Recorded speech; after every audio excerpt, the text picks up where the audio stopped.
Bueno, buenos días. Hoy vamos a presentar la clase de paciente obstétrica con patología no obstétrica de alto riesgo para continuar el módulo de ginecología y obstetricia. Como introducción, tenemos que decir que en los últimos años el número de mujeres con enfermedades sistémicas graves ha aumentado, lo cual amerita que nosotros como anestesiólogos tengamos que familiarizarnos con ciertas patologías y con las particularidades de cada una. Tenemos que decir que la mortalidad materna es una preocupación a nivel mundial. Estadísticas mundiales afirman que actualmente mueren 1.600 mujeres por día por complicaciones relacionadas con el embarazo o por el mismo. Como definición, tenemos que decir que la mortalidad materna es la muerte de una mujer mientras está embarazada o dentro de los 42 días después de la terminación del embarazo, independientemente de la duración y del lugar, y producida por cualquier causa relacionada o agravada por el embarazo o su manejo. A partir de esta definición, creada por la OMS en 1992, podemos clasificar las disfunciones maternas en dos tipos: directas o indirectas. Nosotros hoy, todas las patologías que vamos a presentar se engloban dentro de las disfunciones obstétricas indirectas, que son las que resultan de una enfermedad existente desde antes del embarazo o la que resulta de una enfermedad que evolucionó durante el embarazo, no debido a causas obstétricas directas, pero sí agravada por los efectos fisiológicos del embarazo mismo. Acá, para presentar un poco de datos, este es una presentación del Ministerio de Salud del 2016, en donde se pueden ver las causas de muerte materna. Podemos ver que las causas obstétricas indirectas representan aproximadamente el 30% de las causas de disfunciones maternas, con las enfermedades respiratorias y circulatorias a la cabeza.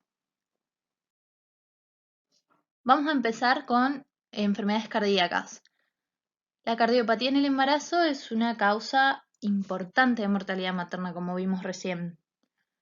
Sobre todo porque los avances en cardiología pediátrica y cirugía cardíaca en los últimos años permiten que cada vez más niños con cardiopatías congénitas sobrevivan, lleguen a edades fértiles y las mujeres se queden embarazadas.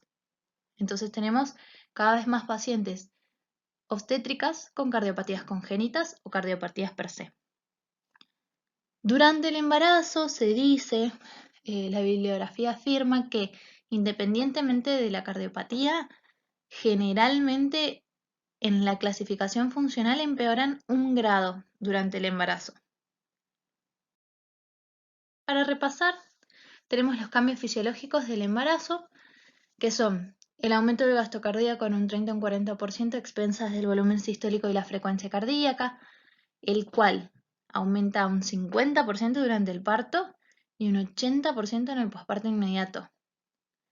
Todo esto tiende a normalizarse a las 2 semanas posparto. Esto es un dato muy importante que va a afectar a nuestras pacientes cardiópatas. La PVC, la presión en la arteria pulmonar y la presión capilar pulmonar no se modifican.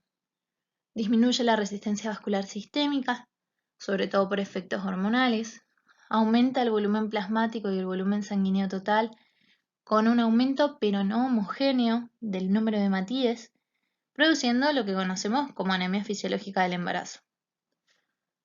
También la paciente embarazada es una paciente con hipercoagulabilidad, a expensa de un aumento de los factores de coagulación, fibrinógeno y con actividad fibrinolítica disminuida. Todo esto junto con un recambio plaquetario aumentado. Para empezar, vamos a hablar de las valvulopatías. Para hacer una generalización, la bibliografía afirma que cuando las pacientes tienen valvulopatías con insuficiencias leves, los cambios durante el embarazo suelen ser bien tolerados y las pacientes no se descompensan. Pero en el caso de que tengamos pacientes con estenosis e insuficiencias graves, los cambios propios del embarazo no son muy bien tolerados, entonces necesitan un seguimiento y una atención estrecha, tanto previo al trabajo de parto o a la cesárea, o sea, durante el embarazo, como en la intervención. Y con respecto a las prótesis valvulares, mecánicas o biológicas, hay que prestar atención con la hipercoagulabilidad del paciente y el aumento de los fenómenos tromboembólicos. Existe mayor riesgo en las prótesis biológicas y tenemos que tener en cuenta que la tolerancia a los cambios hemodinámicos van a depender en gran medida de la normofunción de la prótesis que posea el paciente. Ahora, para hablar un poco de algunas valvulopatías, vamos a empezar con estenosis mitral. La estenosis mitral, si tenemos embarazadas con estenosis mitral, un cuarto de esas embarazadas van a desarrollar síntomas en la segunda mitad del embarazo o van a tener un empeoramiento de sus síntomas basales. Como consideraciones anestésicas, tenemos que saber que hay que prevenir frecuencias ventriculares rápidas, manteniendo el ritmo sinusal. Hay que tratar de equilibrar la presión auricular izquierda por vasodilatación sistémica y hay que tratar de evitar la hipoxemia o la hipoventilación que elevarían la presión en la arteria pulmonar. El manejo en sí y la elección de la técnica anestésica, se habla de que la anestesia epidural contribuye al cumplimiento de esos objetivos y de esas consideraciones, pero hay que realizar hidrataciones o prehidrataciones cuidadosas y tratar de que las consecuencias hemodinámicas de los procedimientos de anestesia regional que nosotros deseamos hacer tengan el menor compromiso hemodinámico posible. Por esta misma causa es que también cuando realizamos infusiones de oxitóxicos, estos deben ser realizados en soluciones diluidas y lentas, porque una infusión rápida de los mismos puede provocar hipotensión, taquicardia y elevación de la presión en la arteria pulmonar. Entonces hay que ser muy cuidadoso con la infusión de oxitóxicos. Con respecto a la estenosis aórtica, la patología en sí en una mujer embarazada es poco frecuente. Generalmente en el embarazo es bien tolerado, dependiendo de la gravedad, pero generalmente es bien tolerado y el aumento del volumen minuto pocas veces hace claudicar el ventrículo izquierdo. Como consideraciones generales, antes de empezar cualquier procedimiento quirúrgico o trabajo de parto hay que evaluar la gravedad de la estenosis y el área valvular de la válvula aórtica. Eso como consideración previa. Durante las cirugías o el trabajo de parto hay que tratar de evitar la caída del gasto cardíaco y la vasodilatación periférica excesiva, evitando taquicardias, bradicardias o hipotensión. A su vez, es muy importante evitar la hipoxemia y tratar de conservar el ritmo sinusal. Dentro del manejo y de la técnica anestésica a elegir, hay diferentes posiciones y corrientes, pero se cree que la anestesia epidural se puede utilizar como una técnica segura, pero sobre todo si las áreas valvulares de estos pacientes son mayores a 1 centímetro cuadrado. Esto hay que tenerlo en cuenta porque la estenosis aórtica moderada y grave, el gasto cardíaco depende fundamentalmente del grado de hipertensión intraventricular y del área valvular que tengamos. O sea, a menor área valvular, menor es el gasto cardíaco sistólico y es lo que hay que tener en cuenta. Entonces, anestesia epidural se ha demostrado segura, siempre con una hidratación cuidadosa, con la utilización adecuada de inotrópicos cuando sea necesario y nuevamente hay que tener cuidado con la infusión de oxitocina. En el caso de que realicemos infusión de oxitocina, debe administrarse vigilando datos de vasodilatación y si es que tenemos que realizar fármacos como carbetocina u otros, vigilar cuidadosamente la vasoconstricción y la taquicardia. Con respecto a la anestesia general, en este tipo de pacientes se dice que la única desventaja que podría llegar a tener es la respuesta hipertensiva a la laringoscopía y a la intubación, pero que esto estaría compensado por la respuesta hipotensora de los fármacos en la inducción anestésica. Así que se recomienda que para pacientes con estenosis aórtica moderada se realice anestesia general teniendo los cuidados que ésta merece. Ahora, para comenzar a hablar de miocardiopatía periparto, vamos a definirla. La miocardiopatía periparto es una forma infrecuente de insuficiencia cardíaca. Afecta a mujeres durante el embarazo tardío o el puerperio, generalmente en el último mes del embarazo y antes de los 5 meses posparto. Es una forma rara de insuficiencia cardíaca, con consecuencias potencialmente letales y de la cual no se cuenta con demasiada bibliografía para ver el manejo anestésico. La etiología es desconocida, existe una relación con la miocarditis, una respuesta inmunitaria normal, anormalidades de los pequeños vasos y también factores de riesgo que el embarazo tiene per se, que son la elevación de las citoquinas inflamatorias y la respuesta autoinmune materna contra el miocardio al ser expuesta a células fetales, junto con el remodelamiento y la hipertrofia transitoria secundaria de la hipervolemia propia del embarazo. Tenemos como estadísticas que la miocardiopatía periparto tiene una incidencia de 1 en 3.000 a 1 en 10.000 pacientes. No es muy frecuente, pero el problema es que tiene una alta mortalidad, de un 30 a un 60% de los pacientes fallece. Los factores de riesgo para que la paciente embarazada desarrolle miocardiopatía son los que se presentan ahí, una paciente mayor de 30 años, que sea multípara o que esté cursando un embarazo múltiple, que haya tenido antecedentes de preeclampsia, eclampsia o hipertensión gestacional, que tenga anemia, que tenga antecedentes de consumos de sustancias o de uso prolongado de tocolíticos por más de 4 semanas. Podemos ver en estos pacientes, como estudios complementarios, en ecocardiografía se ven ventrículos hipokinéticos con válvulas normales. Y en pacientes que han fallecido, anatomía patológica ha estudiado y se ha definido que son miocarditis, donde se ven áreas de inflamación, necrosis e engrosamiento endocárdico. Con respecto al manejo anestésico, en estos pacientes tenemos 3 objetivos: reducir la precarga y la poscarga, evitar la bradicardia y mantener la contractilidad de ese miocardio. ¿Qué podemos utilizar para cumplir con estos objetivos? Por supuesto, siempre oxígeno suplementario con la FIO menor que, que permita la mayor saturación posible, la menor FIO posible para la mayor saturación posible. Después podemos utilizar anticoagulantes y vasodilatadores, inotrópicos y diuréticos, siempre teniendo en cuenta la categoría de los fármacos. Por ejemplo, en los diuréticos, el más utilizado y el más estudiado es furosemida, a pesar de que es categoría C en el embarazo.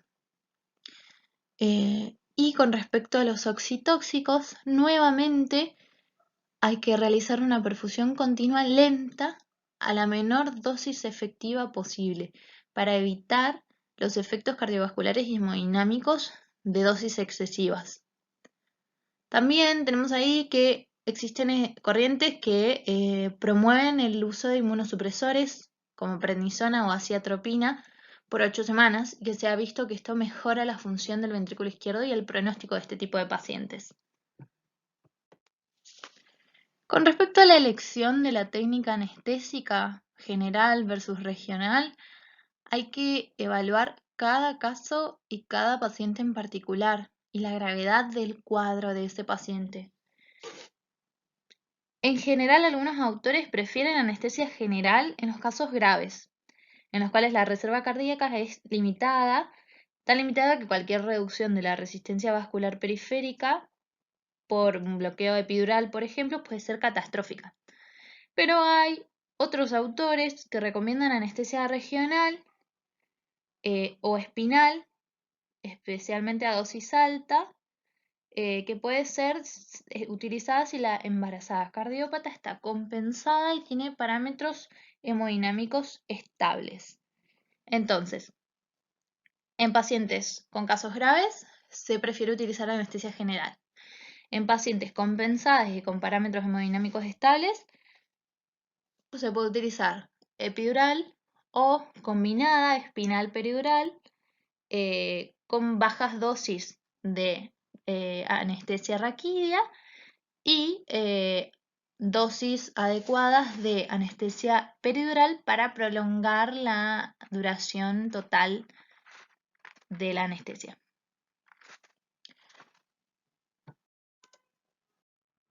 Ahora vamos a hablar un poco de las arritmias.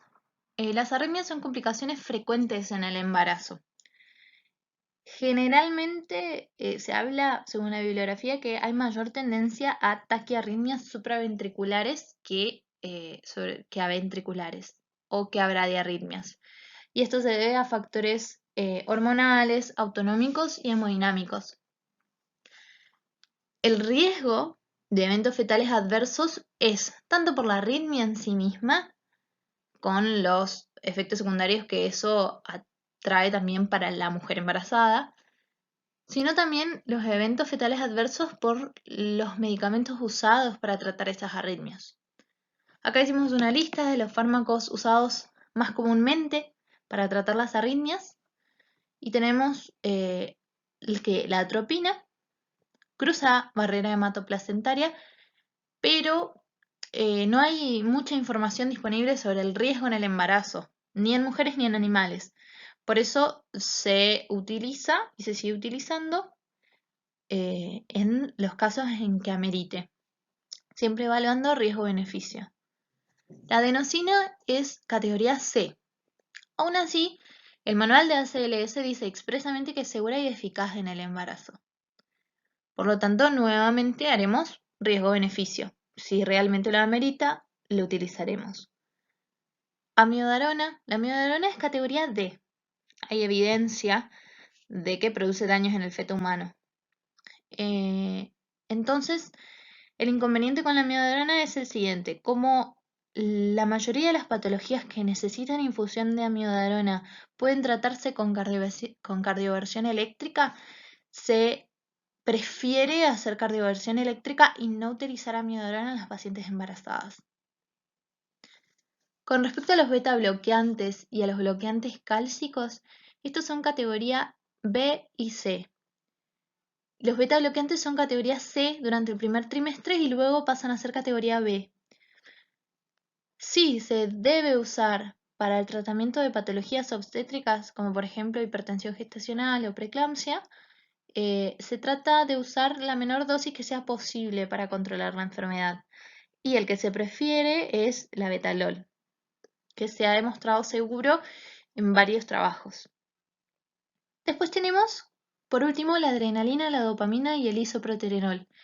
Los tres son categoría C. Pero como los tres se utilizan en situaciones críticas, en donde los pacientes generalmente tienen alta inestabilidad hemodinámica, los beneficios casi siempre superan los riesgos. Por lo tanto, uno no dudaría en utilizarlos, a pesar de ser categoría C. Ahora vamos a entrar en la categoría de enfermedades respiratorias, las cuales son muy frecuentes en las mujeres embarazadas. Vamos a repasar los cambios fisiológicos, los cuales recordemos que el volumen minuto aumenta aproximadamente en la 8ª semana de edad gestacional, llegando a 50% a fin del embarazo. Hay un mayor consumo de oxígeno, hay una alcalosis respiratoria basal, el diafragma es rechazado a nivel cefálico por el útero y el crecimiento uterino, con una compliance que tiene poca modificación, excepto en ciertos casos como obesidad y posición supina. El manejo de la vía aérea, ya sabemos, de la mujer embarazada entraña muchas dificultades, ya sea por el edema y las alteraciones en la mucosa, por el aumento del consumo de oxígeno y los cambios en las capacidades pulmonares, lo que hacen que sean pacientes de difícil intubación y que desaturen muy rápidamente. Recordemos que aumenta el volumen minuto a expensa del volumen tidal y de la frecuencia, lo que hace que aumente la ventilación alveolar, pero con un espacio muerto constante, teniendo mayor presión parcial de oxígeno y menor presión parcial de dióxido de carbono. Esto hace que se facilite el intercambio de CO2 desde el feto a la madre. Recordamos también la curva de disociación de hemoglobina, desviada hacia la derecha en las mujeres embarazadas,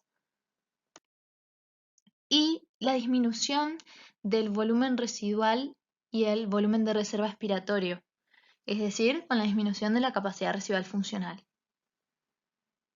Aumenta el shunt pulmonar, aumenta el volumen de cierre y disminuye la resistencia a la vía aérea por relajación del músculo liso gracias a la progesterona.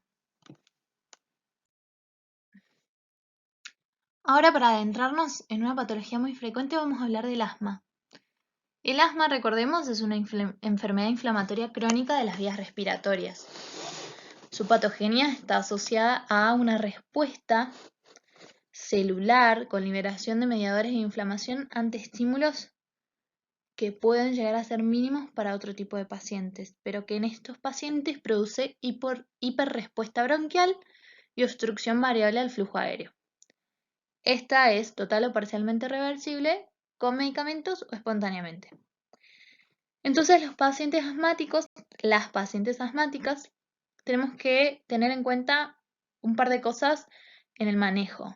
Sobre todo, preoperatorio, evaluar el control de crisis previas y la gravedad de la patología del paciente y de cómo esa paciente maneja su patología con los fármacos que se administra. Es decir, si tiene un buen control o no de la patología.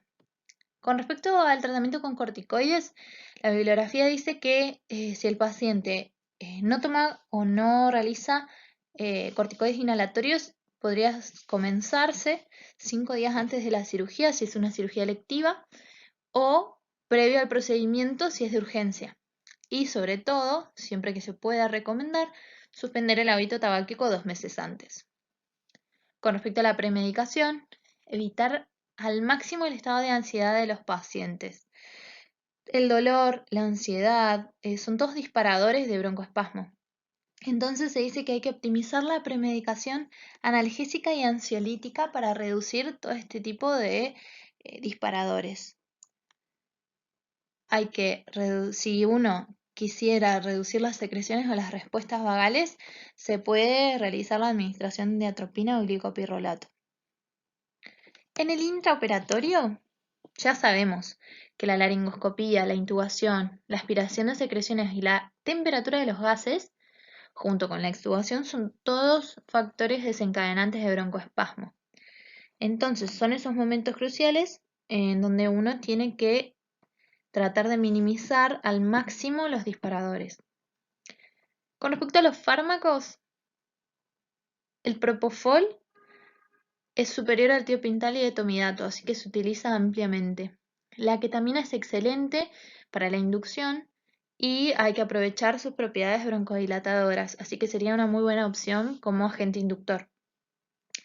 El sevoflurano tiene la desventaja de que aumenta las secreciones, pero es bien tolerado y tiene cierto efecto broncodilatador, por lo cual la bibliografía dice que a 1.5 o 1.0 cam estaría bien utilizado y sería bien tolerado por los pacientes asmáticos. La succinilcolina no está contraindicada como relajante. Y con respecto a los relajantes neuromusculares no despolarizantes, hay que tratar de evitar los liberadores de histamina, como por ejemplo los bencilisoquinolínicos, atracurio, mibacurio, siempre que se pueda, tratar de evitarlos. Además, con respecto a los fármacos liberadores de histamina, hay que hablar de los opioides, que dentro de los opioides la morfina es un gran liberador de histamina, por lo tanto hay que utilizarla con cuidado en los pacientes asmáticos, y se vio que el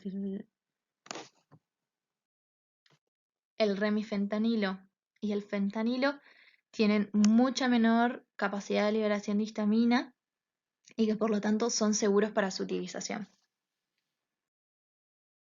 En el caso de que tengamos una crisis asmática, acá colocamos para repasar el algoritmo de actuación ante un broncoespasmo o crisis asmática. Tenemos que primero hacer el diagnóstico. Aumento en la presión inspiratoria, sibilancias, ascenso lento de la curva de Kapno, descenso del volumen tidal y un descenso en la saturación.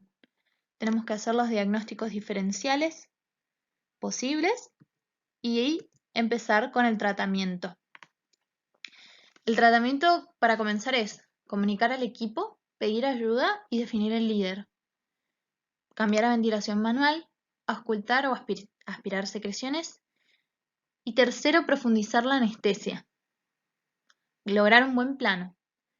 Elevamos la FIO a 1, comprobamos otras causas de aumento de presión en la vía aérea y una vez comprobado que es un broncoespasmo, administramos salbutamol inhalado. Ajustamos el respirador y, si es necesario, seguimos administrando salbutamol inhalado, considerando, si es necesario, administrarlo en forma intravenosa o adrenalina intravenosa. Y después valorar el ingreso a UTI. Estas son las dosis para los fármacos de los que hablamos antes: salbutamol, tanto como PAF como intravenoso, adrenalina intravenosa, bolo de infusión, y los coadyuvantes que podemos llegar a utilizar: ipratropio, hidrocortisona, magnesio, ketamina.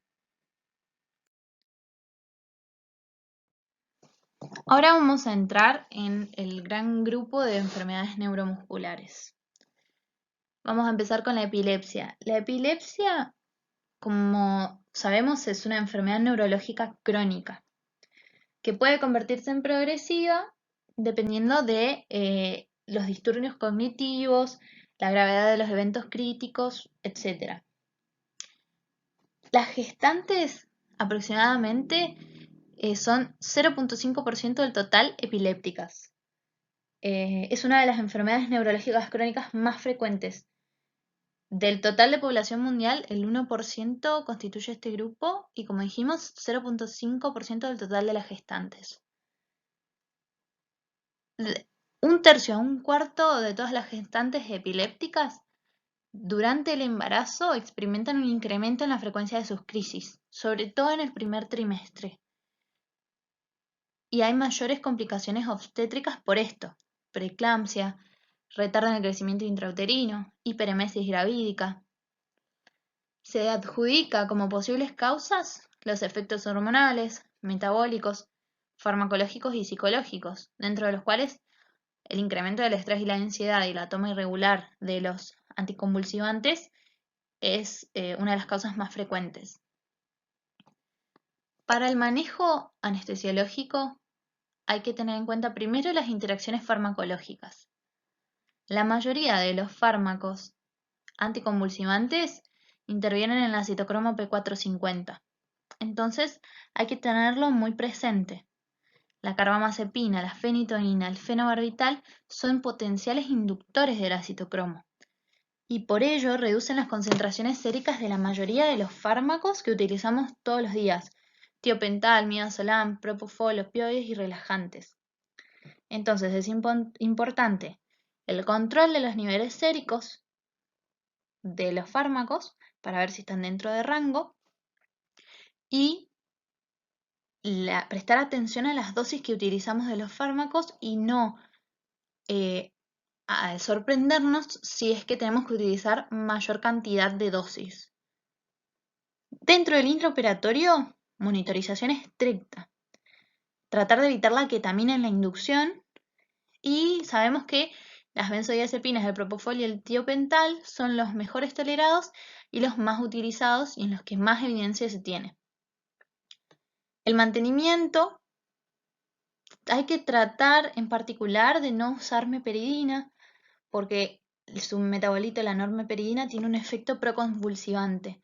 Entonces, la bibliografía no sugiere su empleo. La morfina tiene un uso aceptado, al igual que el remifentanilo y el fentanilo. Y en el caso de que al final de las cirugías veamos necesario utilizar flumazenil, hay que tener cuidado y utilizarlo con cautela, porque tiene efecto proconvulsivo, sobre todo en pacientes epilépticos con crisis a repetición. Con respecto a la técnica anestésica, la anestesia regional es muy buena opción. Si se puede usar, se debería usar, pero también hay que tener precaución y control, sobre todo en el coagulograma de los pacientes que estén bajo tratamiento con anticonvulsivantes, porque algunos de estos pueden generar alteraciones en el coagulograma y diátesis hemorrágica, entonces hay que siempre tener a mano un coagulograma actualizado. Ahora vamos a hablar de la neurofibromatosis o también llamada enfermedad de von Recklinghausen. La enfermedad von Recklinghausen es una afección de herencia autosómica dominante.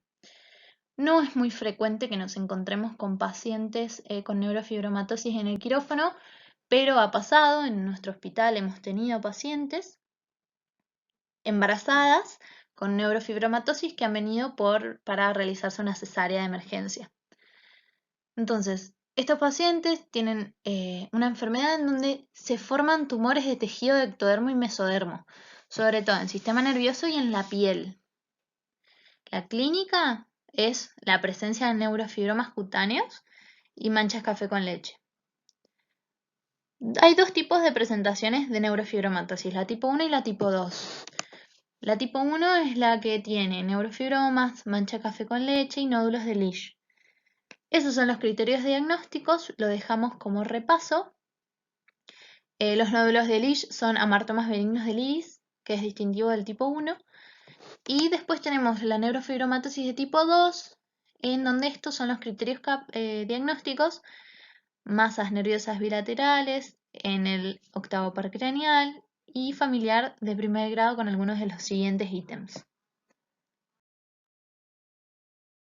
Con respecto a las implicancias en la mujer embarazada, la neurofibromatosis no afecta a la fertilidad, pero sí aumenta el número de abortos. Durante el embarazo aumentan el tamaño de las manchas café con leche y de los neurofibromas. Las pacientes embarazadas con neurofibromatosis tienen tendencia a presentar hipertensión, ya sea previa al embarazo o hipertensión gestacional. Y hay que tener mucho cuidado en la hipertensión y ver las causas. Y como dato de color, este tipo de pacientes tiene un aumento en la tasa de cesáreas de un 36%. El manejo anestésico principal, trabajar con un equipo multidisciplinario, con el neurólogo, con los obstetras, y trabajar en conjunto para conocer a la paciente y ver el mejor abordaje posible. Hay que hacer una evaluación preanestésica exhaustiva porque por el desarrollo de neurofibromas en vía aérea, estos son pacientes con riesgo de vía aérea dificultosa. Y la hipertensión, como dijimos, hay que estudiarla porque puede ser esencial o secundaria. Recordemos que los pacientes con neurofibromatosis pueden tener alteración en las arterias renales y hay una gran asociación entre neurofibromatosis y feocromocitoma. Aproximadamente el 10 a 15% de los pacientes con feocromocitoma son pacientes con neurofibromatosis. Entonces, estudiar la hipertensión de nuestros pacientes. Evaluar la presencia de valvulopatías, tumores mediastinales y fibromas mediastinales o intradurales y epidurales. Y evaluar la presencia o no de escoliosis, que es la mayoría de los pacientes, aproximadamente un 10%, puede presentar escoliosis. La elección de la técnica anestésica requiere una valoración sistémica rigurosa. Como tenemos probable vía aérea dificultosa, anormalidades de la anatomía, neurofibromas periféricos, previo a procedimientos en el neuroeje hay que evaluar las imágenes de estos pacientes. Se dice que está contraindicada la realización de procedimientos en el neuroeje si los pacientes tienen tumores intradurales o epidurales, entonces hay que estar atentos. Con respecto a la realización de anestesia general, es considerada la más segura. Si existen neuromas intracraneales o espinales no conocidos, como dijimos, pueden haber consecuencias devastadoras en anestesia regional. Y hay reportados casos de sensibilidad alterada a los relajantes, condicionando episodios de apnea posquirúrgica, entonces prestar atención. Ahora vamos a hablar de una patología. Ahora vamos a hablar de la miastenia gravis. La miastenia gravis es una enfermedad autoinmune. Está producida por anticuerpos IgG dirigidos contra receptores nicotínicos de acetilcolina en el músculo estriado, específicamente en el músculo estriado, es decir, el músculo cardiovascular y el músculo liso no se encuentran afectados por esta enfermedad. La presentación en el embarazo es excepcional. Generalmente son pacientes con miastenia, diagnosticadas con miastenia, que se quedan embarazadas. Para comenzar con el manejo anestésico, vamos a hablar de la valoración preoperatoria. Es importante la estimación de la gravedad de la enfermedad en estas pacientes.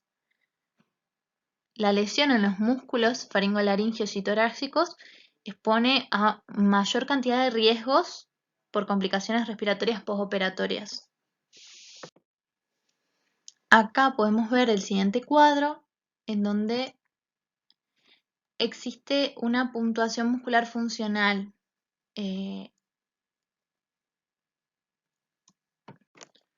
Acá se puntúa según la funcionalidad de los músculos de los pacientes y se obtiene un grado de enfermedad a partir de la puntuación. Podemos ver que se evalúan los miembros superiores, inferiores, la flexión de la cabeza, etc.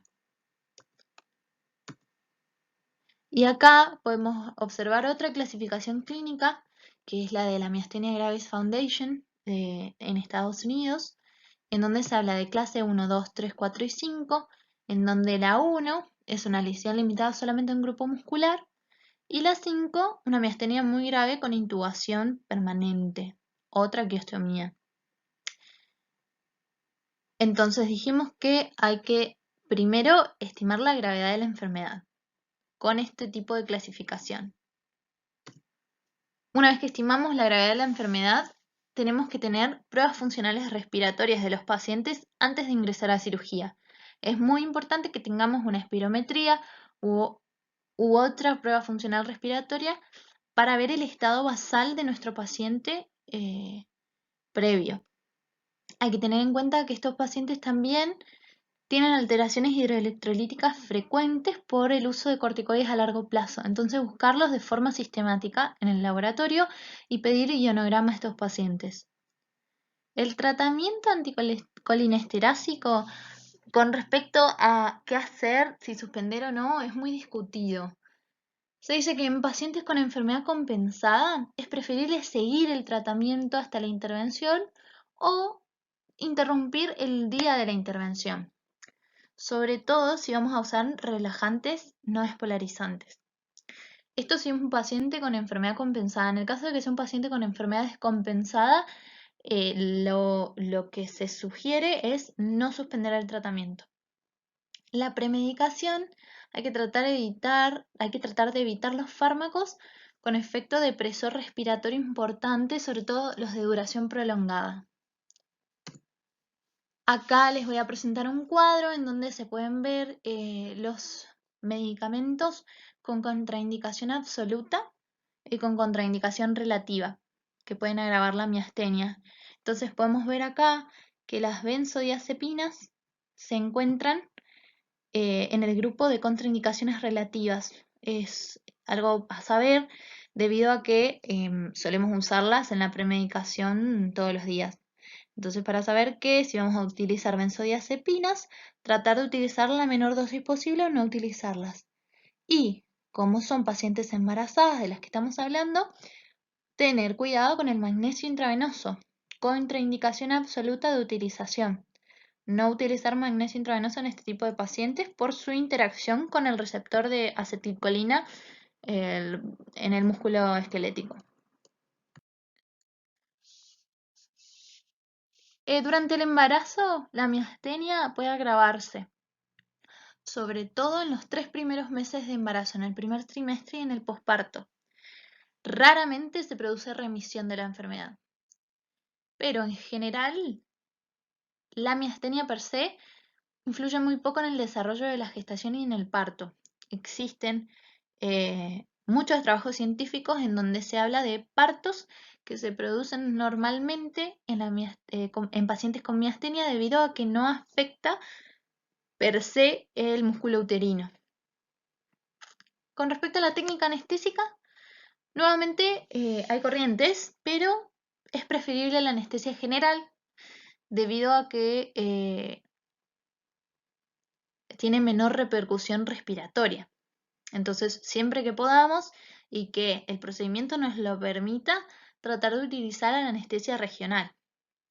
Se recomienda usar menor dosis de anestésicos locales que en un paciente sano.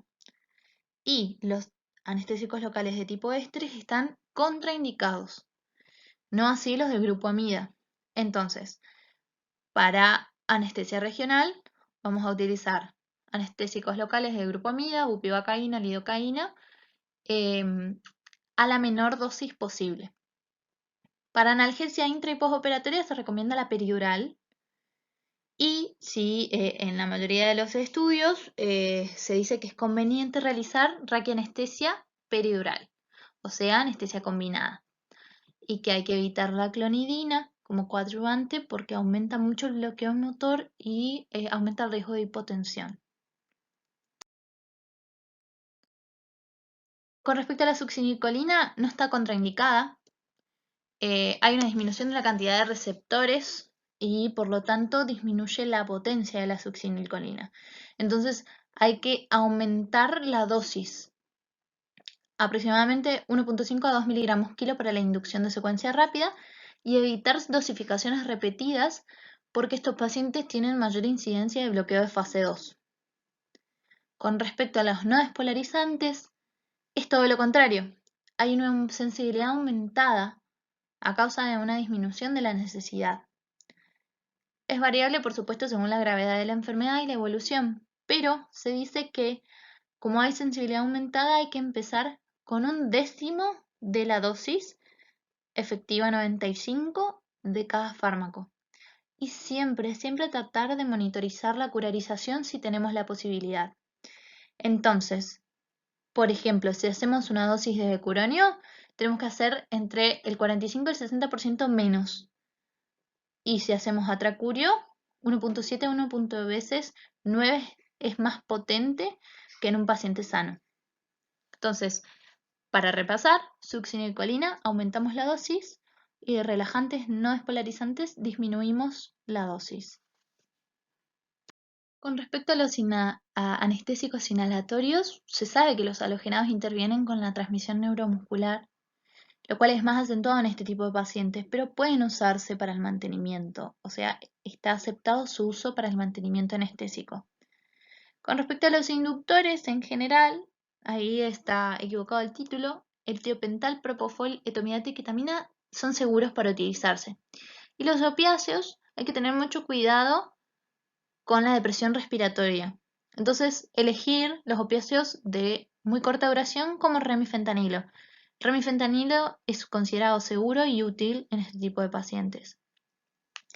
Para la extubación, siempre tener en cuenta que estos pacientes tienen que estar completamente despiertos para la misma y en condiciones de normotermia. Siempre verificar la capacidad para levantar la cabeza, toser y el reflejo protector de la vía aérea antes de extubar estos pacientes. Ahora pasamos a otro tipo de enfermedad, la distrofia miotónica. La distrofia miotónica es una enfermedad multisistémica autosómica dominante. Es una enfermedad, es la enfermedad muscular hereditaria más frecuente del embarazo.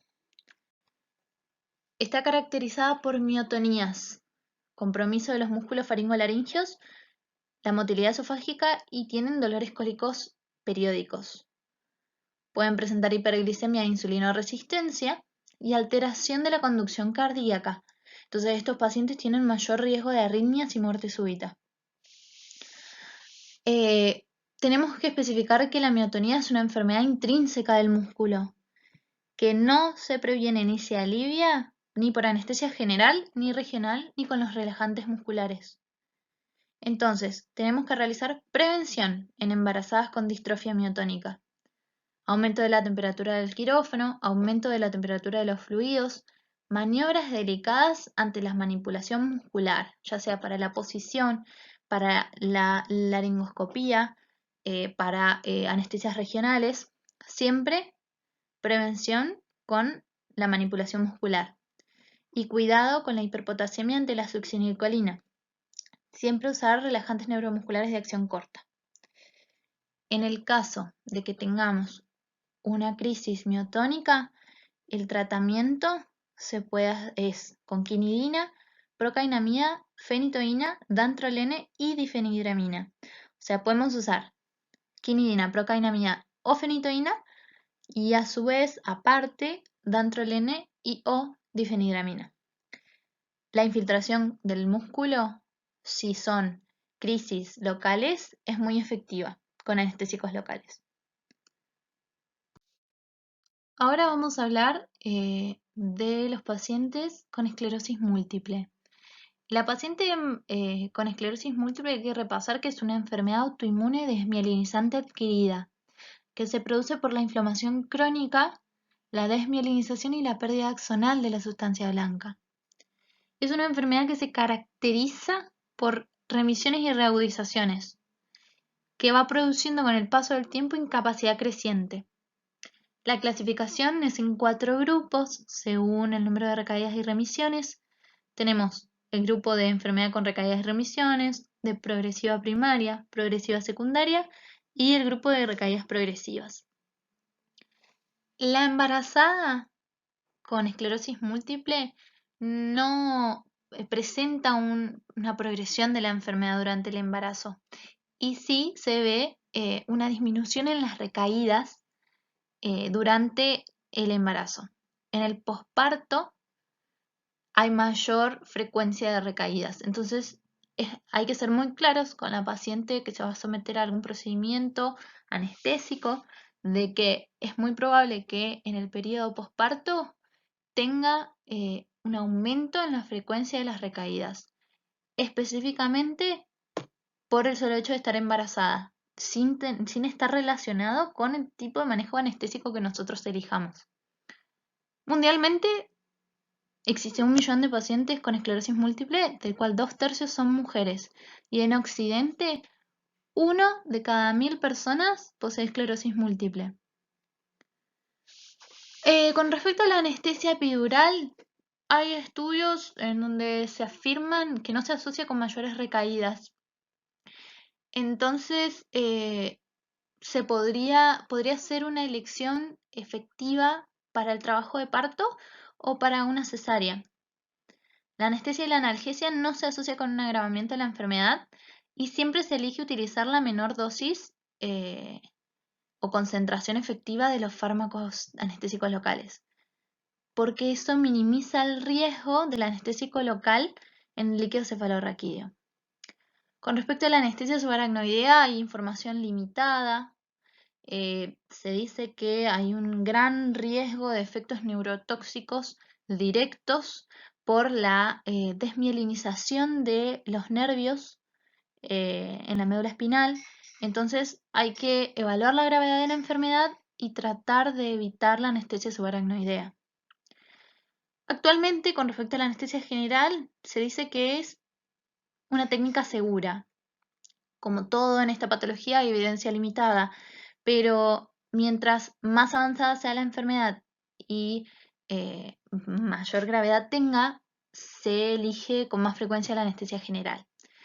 Cuidado con la disfunción autonómica de estos pacientes. Tenemos que tener una monitorización hemodinámica específica, extensa, y siempre tener un tratamiento oportuno para la disfunción autonómica. Entonces, como regla general, anestesia epidural para trabajo de parto y en el caso de alguna cesárea urgente, anestesia general. Para finalizar, tenemos las enfermedades reumatológicas muy frecuentes, lupus y síndrome antifosfolipídico. Lupus sabemos que es una enfermedad relacionada con factores genéticos, hormonales y ambientales, con mayor frecuencia de complicaciones como pérdida fetal, parto prematuro, RCIU, y la aparición de lupus neonatal se asocia a la aparición de lesiones cutáneas y bloqueo cardíaco completo en el feto. La actitud anestésica en la paciente con lupus tiene muchos aspectos en común con el síndrome antifosfolipídico, por eso lo tomamos en conjunto. El antifosfolipídico es un cuadro clínico complejo en donde coexiste trombosis arterial y venosa, trombocitopenia, y que hay pérdida fetal recurrente y anticuerpos séricos dirigidos contra el fosfolípido de carga negativa, la cardiolipina, la anti-beta-2-glicoproteína y el anticoagulante lúpico. El diagnóstico requiere criterios clínicos y de laboratorio, que no vamos a entrar tanto, pero sí vamos a hacer hincapié en el abordaje de los estados de hipercoagulabilidad de estos pacientes, que se basa en la administración de ácido acetil salicílico, heparina o warfarina según los casos. Acá tenemos las tablas en donde se habla de la prevención o el tratamiento de los estados de hipercoagulabilidad y de las recomendaciones anestésicas para los pacientes en tratamiento. En pacientes asintomáticos con laboratorio positivo se recomienda aspirina en 75 a 100 miligramos día. En pacientes de alto riesgo, heparina bajo peso molecular. Y en pacientes con trombosis previa, warfarina, o si tienen múltiples trombosis, warfarina con ácido acetil salicílico. Y en pacientes con riesgo de preeclampsia, infecciones, diabetes o trombocitopenia, se recomienda la asociación de prednisona. Y las recomendaciones anestésicas para el tratamiento anticoagulante es para la técnica, sobre todo para la anestesia raquídea o para la anestesia peridural. Si la paciente está tomando ácido acetil salicílico menor de 100 miligramos, no se contraindica la técnica. Si hace heparina sódica, esperar 4 horas tras detener la perfusión e iniciar dosis a los 30 minutos de finalizada la anestesia. Si la punción es traumática, se deben esperar 6 horas. Con la heparina bajo peso molecular, esperar 12 horas tras la dosis, retirar el catéter tras 12 horas sin dosis y esperar 4 horas hasta la próxima, o iniciar las dosis de las 4 a 12 horas y si la punción fue traumática, a las 24 horas. Siempre tener un coagulograma de estos pacientes para chequear que el RIN sea menor a 1.5, sobre todo si están en tratamiento con warfarina. Y eso es todo. Muchas gracias por su atención y espero que les haya sido útil.